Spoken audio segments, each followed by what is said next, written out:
Allez, on vous retrouve, cher commis Valentin Mayaba, pour la suite de Regard croisé. On a été rejoint par l'homme politique ivoirien Corneille Norbert Kwasi. On va parler de la Guinée qu'on a pris le dialogue pour tenter d'apaiser le climat politique morose dans le pays. C'est ce que propose le gouvernement de transition dans ce pays. Lundi, partis politiques et organisations de la société civile ont été reçus par le Premier ministre de la Transition, Mohamed Beavougui. Objectif, cerner les contours à même de favoriser une marche vers un retour à l'ordre constitutionnel apaisé. Corneille Norbert Kwasi, bonjour, vous allez Bonjour. bien? Bonjour Michel et bonjour à mon co-panéliste, bonjour aux techniciens de New York TV et à la direction de New York TV.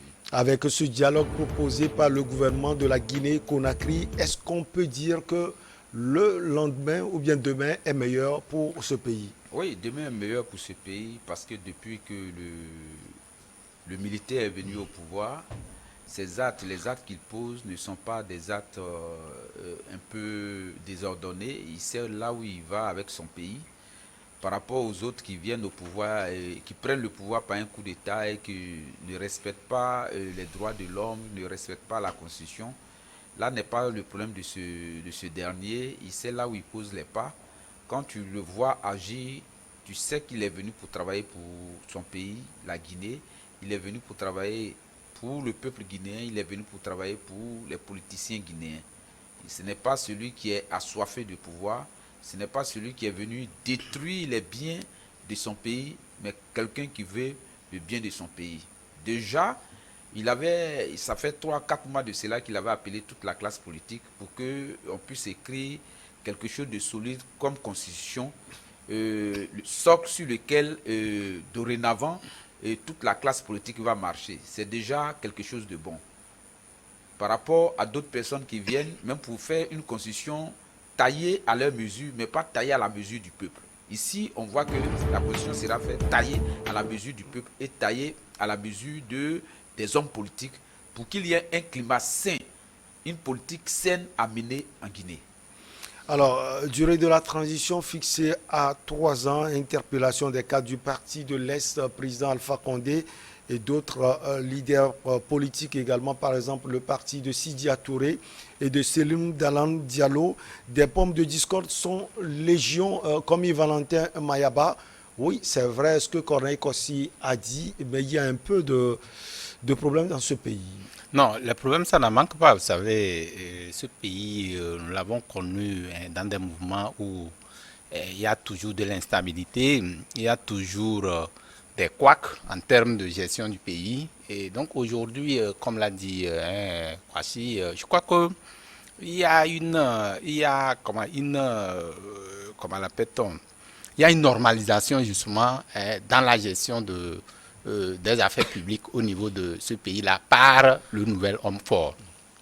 C'est vrai que vous l'avez bien libellé. Vous savez que c'est la deuxième rencontre, enfin c'est la deuxième rencontre, le deuxième appel que Doumbia appelle pour peut-être parler d'une seule voix ou peut-être se concerter par rapport à l'avancement démocratique dans ce pays. Mais le premier appel, le premier appel, la première réunion, je crois, a été voué par un échec parce que beaucoup d'organisations ne sont pas inscrites dans cette logique-là. Mais cette fois-ci, ce qui fait la démarcation, vous allez voir qu'il y a quand même les deux blocs. Il y a une très grande bloc là et l'autre qui se sont rejoints au groupe pour discuter réellement des fondamentaux de la démocratie ou de l'avancement démocratique dans ce pays. Maintenant, quand vous parlez des tourbillons, des formes de choses, comment l'appelle-t-on, des pommes de discorde entre les différents blocs, les partis politiques qui n'adhèrent pas justement à l'idéologie de Doumbouya. C'est bien vrai parce que l'opposition dans son ensemble dans ce pays ne s'était jamais inscrite en bon terme avec l'armée justement parce qu'aujourd'hui ce qui compte pour les partis politiques de l'opposition c'est tout fort organiser des élections et remettre le pouvoir aux civils. C'est vrai, quand vous regardez un peu ce que Doumbia est en train de faire, ça semble donner un peu de certitude, de quiétude à la grande masse dans ce pays-là. Vous avez vu comment il a commencé à agir tragiquement d'ailleurs avec ces dinosaures, ceux qui sont venus dilapider les fonds, ceux qui sont venus peut-être ne pas agir dans le bon sens, il a traqué pas mal de personnes. Et les gens se posent la question, il était où au moment où ces crimes se posaient? C'est des questions beaucoup se posent. Il était dans l'armée. Il était dans l'armée. Mais il n'avait pas la voix pour s'exprimer. Ça, il faut quand même comprendre le problème. Aujourd'hui, il n'était pas chef de l'État dans tous les cas. Il peut y avoir des propositions qui peuvent être refusées. Il faut revenir, il faut être au pouvoir pour prendre des décisions et les bonnes. Cette fois-ci, je crois que Doumbouya, au-delà des préjugés que les gens peut-être peuvent lui porter en son encontre et tout, moi je trouve qu'il agit dans le bon sens. Et même si après sa gouvernance, après la transition, s'il cédait le pouvoir aux civils, il faut que ceux qui viendront au pouvoir quand même puissent s'inspirer de ce qu'il a commencé à poser comme jalon, ce qu'il a commencé à poser comme acte pour qu'il y ait de l'émergence dans ce pays-là. Parce que ce qui est comment l'appelle-t-on, ce qui est grave pour la plupart de nos États aujourd'hui, c'est la corruption. C'est le détournement. C'est tout ce que vous connaissez comme crime économique. Et quand un pays commence à décourager des actes, enfin, un président commence à décourager les actes de sang, vous lisez déjà un peu cette volonté à ce nouvel homme fort, à ce président-là, d'aller de l'avant. Maintenant, on va essayer de voir avec cette rencontre-là ce que ça va accoucher. Peut-être que la forêt ne peut accoucher que d'une souris. On verra bien dans les jours à venir ce que ça peut donner. Mais je suis optimiste par rapport à ce qui est en train de se faire, comme ça peut donner des résultats. Et puis, les 3 ans qui se sont donnés pour organiser les élections, la CEDEAO aussi n'est pas en train de faire la pression parce que comprend l'enjeu. L'enjeu aujourd'hui est de ne pas aller fixer ou bien donner des sanctions à un pays parce qu'il ne veut pas organiser ou il a fait un coup d'État, mais c'est de l'accompagner. Moi, je le dis souvent ici, c'est l'accompagner un pays à sortir de crise. Une sortie de crise, ce qui s'est passé avec le Mali, ce qui s'est passé au Burkina, ce qui s'est passé en Guinée dont nous sommes en train de parler aujourd'hui, c'est les mêmes choses. Mais il ne peut pas descendre du piédestal. Ce qui est sûr, le président Doumbouya, le nouvel homme, la jeune, je ne l'appelle pas, est en train de poser des balises, des actes forts pour être inspiré, pour que ceux qui viendront pouvoir s'inspirer de ce qu'il est en train de faire comme action politique dans ce pays. Alors, lundi, donc, les différentes formations ont répondu à l'appel du Premier ministre Béavougui, à l'exception du Rassemblement du peuple de Guinée, le parti de l'ancien président Alpha Condé. Les cadres ont boycotté cette rencontre. Ils demandent la libération justement des partisans de l'ancien président Alpha Condé. Oui, mais les gens ne peuvent pas demander la libération des partisans de Alpha Condé. Ils ont géré le pouvoir pendant 10 ans.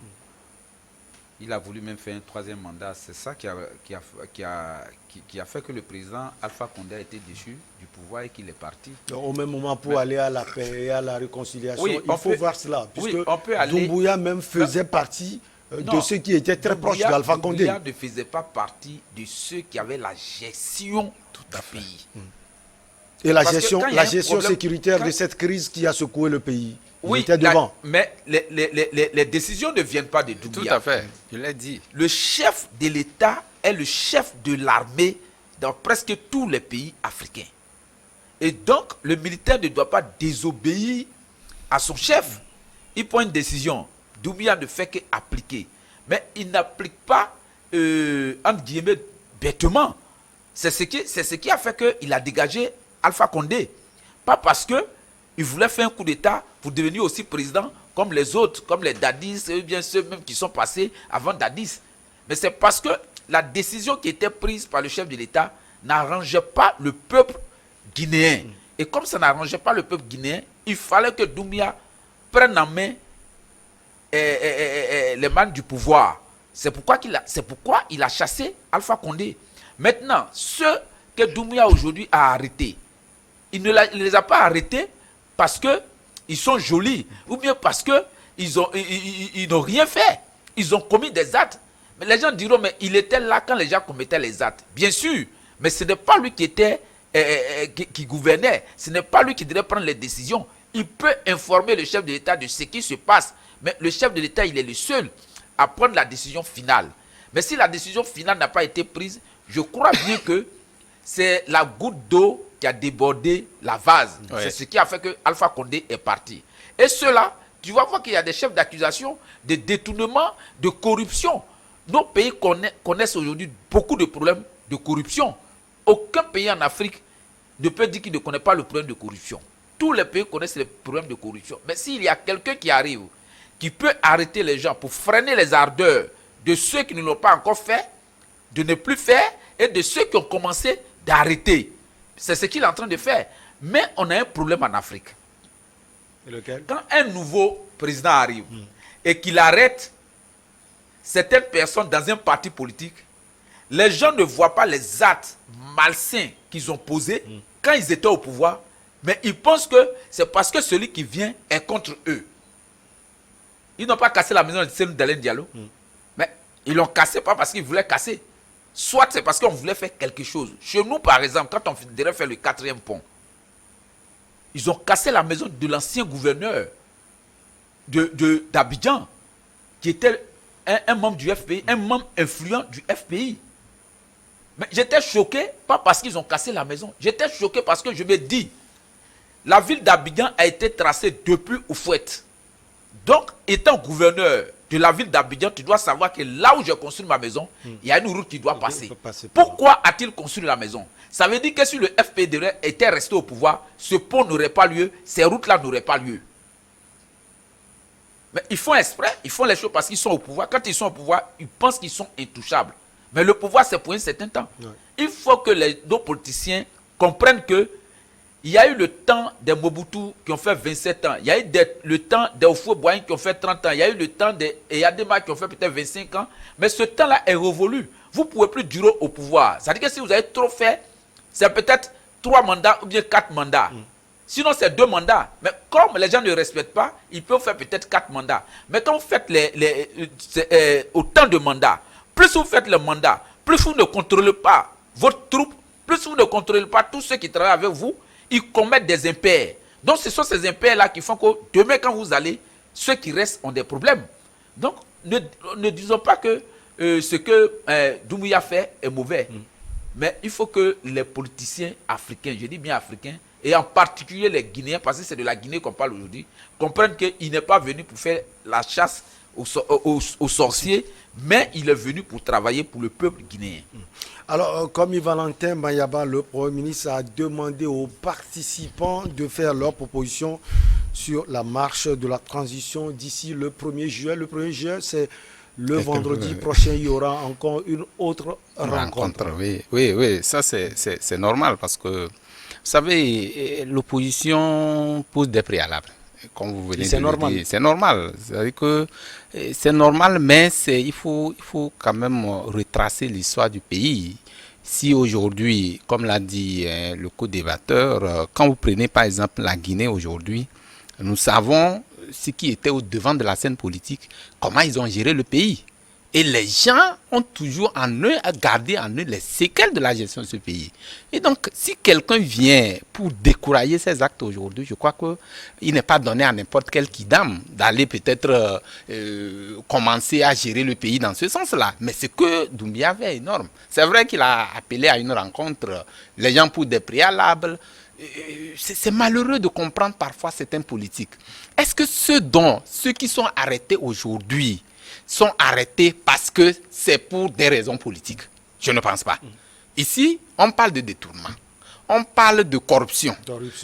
L'argent là appartient... Un seul fait comme Valentin Mayaba. Oui. La justice allait se prononcer sur le cas de ce qui a été fait par rapport à la maison de Cellou Dalein Diallo. Tout à fait. On attend la justice 3 jours avant la décision de la justice. On est allé casser sa maison. Ce n'est pas symptomatique? Non, en fait, c'est vrai que ça peut être une similitude. Mais ce que je suis en train de relever, peut-être, les courants de pensée sont différents. Moi, je suis d'accord qu'on peut lier ça peut-être à une forme de politisation ou de je ne sais pas quoi. Est-ce que pour faire la politique, on a besoin de casser la maison? D'aucuns peuvent le prendre dans ce sens-là parce qu'on se dit qu'en le faisant, pourquoi est-ce qu'il est là-bas? Je ne pense pas forcément. Mais si ce n'est pas une question d'intérêt public, si ce n'est pas une question, d'intérêt public, je ne pense pas que ça peut aller dans... Ce serait peut-être la maison, Michel, si tu étais guinéen, que ce serait ta maison qui est un Guinéen ordinaire qu'on casserait, personne n'en parlerait. Là, il faut quand même comprendre. C'est-à-dire que où Céline Dalé Diallo aurait construit cette maison-là quelque part où ça n'a rien d'importance pour une question d'intérêt public ou une œuvre ou un ouvrage d'intérêt public, on ne casserait pas. Mais aujourd'hui, votre question peut-être interpelle plus d'un, puisque quand vous dites la justice devait se prononcer sur une affaire, on devait justement attendre que la justice se prononce avant de prendre des décisions. Bon, je ne sais pas qu'est-ce qui a amené l'autorité à prendre de façon hâtive cette décision d'aller casser la maison de ce dernier-là avant que la justice ne se prononce sur la situation. Mais ici, ce que nous connaissons de façon courante, c'est que on a cassé cette maison-là pour une activité ou un ouvrage d'intérêt public. Et donc, on ne va pas lier ça trop à la politique, parce que si c'est la politique, ce serait orienté sur d'autres faits. Mais ce que je devais rétorquer, dans le sens où peut-être que les gens devaient apporter leurs propositions. L'opposition devait apporter leurs propositions pour qu'on mette ça dans le panier avant de jauger pour voir qu'est-ce qu'il faut prendre. Ça se passe ici également avec le CPC, où on appelle les acteurs politiques à déverser leurs propositions pour qu'on puisse quand même, dans cet échantillon-là, prendre, piger ce qui est bon avant de mettre ça au niveau de l'Assemblée, voter comme loi. C'est bon, il faut recueillir les avis des uns et des autres, leurs propositions, ça va intéresser. C'est ça qui est une marque par rapport à la gouvernance de Céline Dalé, je parle de Céline Dalé, et Mamadi Doumbia. Aujourd'hui, ils voudraient recueillir l'avis des uns et des autres pour pouvoir voir comment est-ce qu'on peut faire pour corriger les tares qui ont existé depuis sous la gouvernance des... Mais aujourd'hui, vous savez, pour faire les omelettes, il faut forcément casser les œufs. Ça, il n'y a rien à faire, parce que Doumbia, connaissait dans ce pays, ceux qui étaient sous le règne de, comment appelle-t-on, Alpha Condé, c'était des dinosaures, je le disais ici. C'est des gens qui ont pillé beaucoup, c'est des gens qui ont fait la corruption, c'est des crimes économiques à des niveaux donnés. Mais si aujourd'hui, on ne le fait pas, c'est parce qu'on encourage ces actes-là. Même quel que soit le président qu'on amène au pouvoir, le pays, malgré ses ressources, vont toujours végéter dans une misère absolue. Donc, il faut forcément que quelqu'un, pour taper du poing sur la table, afin de pouvoir quand même relever les défis de développement dans le pays. Parce que vous êtes sans savoir que les militaires au pouvoir, c'est vrai que dans la charte additionnelle de la CEDEAO et de trucs là, on ne peut pas les transitions, quand on parle de transition, quand vous êtes à la transition, vous faites la transition, vous ne pouvez plus quand même vous présenter pour des ayants d'élection. On attend, on suit le dossier là de près. S'il fait un dialogue dans la sincérité, s'il pose des jalons, des bases d'un développement d'un pays pour sortir le pays d'une crise qu'il a vécue il y a cela longtemps, je crois qu'il serait important que tout ce que nous sommes en train de dire, la communauté internationale, après ces façons de, après ces actes qu'il aurait posés dans le sens du développement, qui se retire et laisser le pouvoir aux civils. Je crois qu'il va vraiment marquer toute l'Afrique en particulier et également la Guinée en particulier. Vous avez bien fait de planter la transition. Vous avez parlé tout à l'heure de la CEDEAO. Cette rencontre intervient, Corneille Norbert Kouassi, à moins d'une semaine d'une rencontre cruciale sur non seulement la Guinée, mais également le Burkina Faso et le Mali. Le sommet aura lieu à Accra au Ghana, c'est le sommet de la CEDEAO. Est-ce que ce qui sortira, si je peux le dire, de cette réunion entre politiques, acteurs de la société civile de la Guinée-Conakry va pouvoir impacter la décision à venir de la CEDEAO sur la Guinée? Je ne crois pas que cette décision va impacter la décision de la CEDEAO, parce que, quand vous voyez depuis un certain temps, ça fait 20 ans que l'Afrique de l'Ouest connaît vraiment des crises terribles. Mais quand vous voyez les sorties de la CEDEAO, les sorties de la CEDEAO ne sont jamais parties dans le sens de ce que le peuple veut.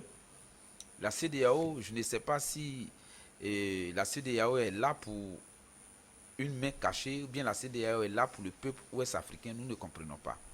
Il y a eu trop de sommets. Moi, je crois bien qu'il y a eu trop de sommets de la CEDEAO. Mais ces sommets de la CEDEAO, quand on les voit, quand on les analyse, qu'est-ce qu'on tire comme conclusion? La conclusion est très amère pour les peuples. Chaque décision, chaque fois que la CEDEAO est partie à une réunion, les décisions qui sortent ne font que énerver ne font que faire jaser la population.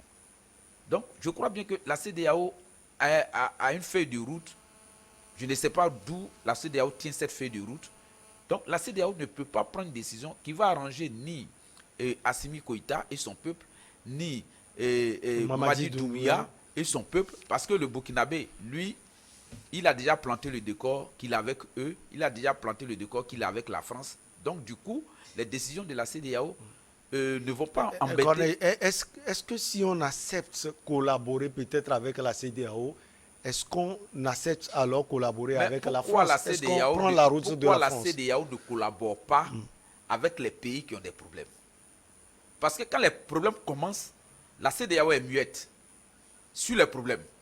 C'est quand le problème arrive, quand le problème prend de l'ampleur, que la CEDEAO intervient. Mais quand la CEDEAO intervient, la CEDEAO n'intervient pas dans le sens de ce que le peuple veut, de ce que soit ceux qui ont fait leur coup d'État veulent. Parce que 80% des gens qui ont fait le coup d'État dans ces 10 dernières années, c'est des patriotes. C'est des gens qui aiment leur pays, c'est des gens qui veulent que quelque chose change. Parce qu'ils ont été soit dans le cœur de l'État, ils ont compris que ceux qui avaient en charge les manettes de nos pays dirigeaient mal les pays, soit il y avait des choses qui étaient aberrantes et qu'il faut venir corriger cela. Mais quand la CEDEAO vient, la CEDEAO rame à compte courant des décisions prises par ces militaires qui ont fait leur coup d'État. Donc vous pensez que ces patriotes qui ont toujours fait le coup d'État ou bien les coups d'État ont apporté les solutions véritables aux problèmes qui minent les pays? Moi, je crois bien que quand les patriotes font le coup d'État, on doit leur laisser travailler. Parce que quand on ne les laisse pas travailler, soit le gars devient dictateur, parce qu'on utilise les opposants pour emmerder la personne qui est venue au pouvoir. Donc, du coup, sa vision, le but qu'il veut atteindre, il ne peut plus atteindre parce qu'on vient mettre la politique. Et donc, quand la politique est là, les gens ne peuvent pas travailler. Moi, je donne un exemple que tout le monde voit. Par exemple, allez-y au Bénin. Vous ne pouvez pas aimer le président Talon. Mais quand vous arrivez au Bénin, le travail qu'il a abattu en 5 ans, je ne crois pas que ces pairs de la CEDEAO, si quelqu'un fait 50 ans, il puisse abattre ce travail de 5 ans. Mais s'il comprend qu'à un moment donné, la politique ne peut pas aller avec l'économie. C'est-à-dire que s'il doit travailler sur le plan de l'économie, il faut que la politique s'arrête. Mais si la politique doit s'arrêter, c'est-à-dire à un moment donné, soit ces politiciens-là doivent être titillés, donc par la peur, d'autres se retrouvent hors du pays ou bien d'autres en prison pour pouvoir travailler. Si ce n'est pas le cas, ils ne pourront pas. Vous voyez, Mamadi, il est sénat actuellement, il ne dit rien. Mais si la CEDEAO commence à l'emmerder, si l'Union européenne commence à l'emmerder, ce sur quoi l'Union européenne ou bien la CEDEAO compte, il sera obligé de le mettre en prison ou bien de les chasser de la Guinée. Donc, il faudrait que la CEDEAO puisse approcher ces hommes-là, c'est-à-dire que ces militaires-là, pour discuter avec eux, que de prendre des décisions qui sont incongrues, parce que les décisions sont... Et donc, vous avez l'impression que la CEDEAO n'a pas approché ces pays. On a vu le représentant de la CEDEAO au Burkina Faso, l'ancien président nigérien. L'ancien président nigérian, lui, il est au niveau du Mali. La CEDEAO, selon vous, ne fait rien pour approcher ces présidents de facto. Oui, vous savez, répondre à la question, oui, vous savez, il y a un problème qui se pose. Il y a véritablement un problème. La CEDEAO est dans son rôle. Ça, il faut reconnaître que la CEDEAO aujourd'hui a pensé que ce qui était hier blanc est toujours blanc aujourd'hui. Mais malheureusement, ce n'est pas ça. Puisque quand on prenait les décisions de la CEDEAO, on les a infligées aux pays avant qui ont connu les mêmes situations. Quand on prenait par exemple la Côte d'Ivoire, qui avait connu les mêmes situations, la CEDEAO a frappé, ça a marché. Au Togo également, ça a marché. Mais entre-temps, les données changent au niveau de certains États. C'est là que je dis aujourd'hui, ce qu'on est en train de lire dans l'échec cuisant de la CEDEAO, c'est parce qu'entre-temps, les gens ont compris que le modèle de démocratie que nous avons actuellement ne répond pas avec les réalités des Africains. Je m'explique. Quand vous dites qu'il faut élection coûte que coûte, puisque aujourd'hui, on dit, la CEDEAO dit quoi? Quand vous faites un coup d'État, en moins de 18 mois, enfin, dans 18 mois, organisez des élections, amenez quelqu'un. Tout comme si les élections est une panacée pour les problèmes dont souffrent les populations. Ce n'est pas ça. Forcément, ça ne marche pas. C'est pourquoi, à un moment donné, les gens ont compris que si nous laissons faire, nous allons nous végéter toujours dans cette même turbitude. Là, il faut changer la donne. S'il y a un coup d'État, qui est d'ailleurs même, on ne peut pas dire salué, parce qu'aucun coup d'État ne peut être salué, mais qui est approuvé par même la CEDEAO, puisqu'à un moment donné, ils ont convenu qu'il y a coup d'État, il faut accompagner. Et que la population, pour leur sortie de crise, il faut les accompagner. La population adhère à ce coup d'État, quoi qu'on dise aujourd'hui. Si c'est comme ça, qu'est-ce qu'il faut faire? Il faut forcément discuter avec des réalités de chaque pays. C'est vrai, moi je le dis et je le répète toujours, il faut dans la charte de la CEDEAO une relecture de cette charte-là. Parce que quand vous voyez, les réalités ne sont pas les mêmes. On ne peut pas dire cette panoplie de problèmes dont souffre le Mali ne sont pas les mêmes que le Burkina souffre ou la Guinée souffre, qu'on puisse donner 6 mois ou 18 mois pour organiser des élections. Ça veut dire que l'argent qu'on prendrait pour organiser ces élections serait quand même mis dans la poubelle, parce que ça ne servira à rien. Ce qui a conduit à ces coups d'État viendront forcément entériner. Donc c'est là que je dis aujourd'hui que les gens ne conçoivent pas ce qui est comme décision de la CEDEAO pour faire de cela une réalité dans les États qui font les coups d'État. Donc il faut forcément que la donne change. C'est pourquoi justement ils sont restés mieux par rapport aux décisions de Mamadi Doumbouya. Aujourd'hui, la CEDEAO, de facto, ne fait pas de pression. Parce que d'abord même, Mamadi Doumbouya fait comme si la CEDEAO n'existe pas. Parce que les décisions qu'il est en train de prendre par rapport à ce qui se fait, c'est interne. Puisque la CEDEAO, c'est vrai ils ont, je crois, commis un médiateur, ou je ne sais pas, pour peut-être suivre l'évolution de près, mais non pas de pression comme cela s'était passé au Mali. Là, les gens te posent, est-ce que c'est 2 poids 2 mesures? Je dis non, ce n'est pas 2 poids 2 mesures. J'ai même posé cette question. Oui, ce n'est pas 2 poids 2 mesures. Peut-être la présence des instructeurs russes. Non, pas ça forcément. Parce qu'aujourd'hui, si vous faites la lecture de la chose, vous allez voir que la CEDEAO, en corsant l'addition par rapport aux sanctions au niveau du Mali, pensait que le Mali devait quand même aller fléchir. Malheureusement, ils n'ont pas fléchi. Ils ont trouvé que c'était une mauvaise option. Maintenant, ailleurs, malgré les sanctions, ailleurs, ça s'est passé. Est-ce qu'il faut continuer dans cet élan? Non. Or, ils ne peuvent pas non plus revenir pour dire je lève les sanctions. Il faut maintenir. Donc, c'est pourquoi je dis il est pris dos au mur. Actuellement, il faut une sortie de crise. Je crois bien que le 3 prochain, ils vont tout faire avec des réformes qui sont en train d'être faites au niveau du Mali. C'est vrai que nous parlons de choses... Et ça aussi, c'est un débat. Est-ce que... Bon, en tout cas, nous parlons on va marquer la pause pour le journal. Okay. On vous retrouve, chers invités, pour la suite du débat.